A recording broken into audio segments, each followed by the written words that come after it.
We are the last generation to remember a world without the internet. We played outside until the streetlights came on. We called our friends' houses to see if they could come out and play. We recorded songs from the radio onto cassette tapes. We waited a whole week to see the next episode of our favorite shows. We made plans and showed up because there were no phones to cancel on. We lived in the real world. And then everything changed, and we changed with it. But we remember. We remember what it was like to be alive without a screen in our hands. We are the only generation that lived through all the tech eras. Cassette tapes, floppy disks, CDs, MP3 players, the first mobile phones with monochrome screens, Nokia 3310, early smartphones, social media. We experienced AIM, MySpace, the early Facebook without ads. We learned to text on button phones, and now we swipe on touchscreens. We went from call me back to video calls in one click. We are living history of technology. We grew up at the turning point of eras, and it made us the most adaptable generation. We were taught one world, and we live in another. Raised by analog parents, we now raise digital children. We know what life without Wi-Fi is like, but we can't imagine life without our smartphones. We can spend hours in a library or find any answer in a second online. We know how to wait and how to get everything instantly. This flexibility is our superpower. We survived in two worlds at once. We faced more crises than any other generation in peacetime. The 9/11 attacks, the 2008 global financial crisis, the pandemic, economic upheavals, education losing value, a job market transformed beyond recognition. They told us, study hard, you'll get a job. We did. Jobs were scarce. They told us, buy a house. Prices skyrocketed. We were promised an easier life than our parents had, yet it's 100 times harder.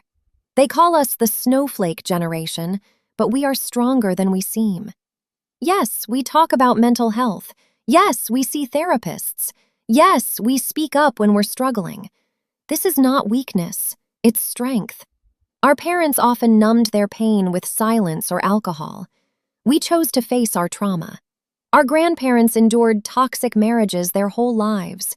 We walk away from people who hurt us. We weren't taught to take care of ourselves, we learned it ourselves. This is not immaturity. This is a revolution. We were the first to say, work is not our whole life. Our parents lived for work. They sacrificed health. They sacrificed family. Some even died at their jobs. We said no. We want balance. We want to live, not just survive. They call us lazy because we won't work 12-hour days for pennies. But we're not lazy. We're the first to understand that life is one, and you can't spend it making a stranger richer who will never remember your name. We are the generation that broke toxic traditions. Respect your elders just because they're older. We said, earn it. Family is sacred. We said, toxic family can be cut off. Parents are always right. We said, parents are human too. Endure for the kids. We said, a happy mom matters more than a perfect family. They may not understand us, but we didn't break under the weight of how it should be. We chose how we want. We remember friendship before likes. We know real connection isn't measured in followers. We hung out just because we wanted to. We copied homework from each other. We called friends for hours on landlines until our parents kicked us off. We made handmade birthday cards. Our friendships didn't need Instagram stories to be real, and that's why we can spot fake friends who only exist online. We understand the value of time because we've seen how fast everything changes. We remember a world where photos were printed in a studio, letters took weeks, and news came from newspapers. Now everything is instant, everything is fast, everything feels disposable. Nothing lasts forever, not jobs, not relationships, not stability. That's why we don't put life off. We travel now, we love now, we live now. Because tomorrow, everything can change. And we've seen it happen too many times. We are the bridge between the old world and the new.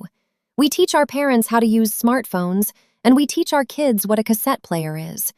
We translate boomer language for Zoomers and Zoomer language for boomers. We understand both because we've lived in both. We are the transitional generation.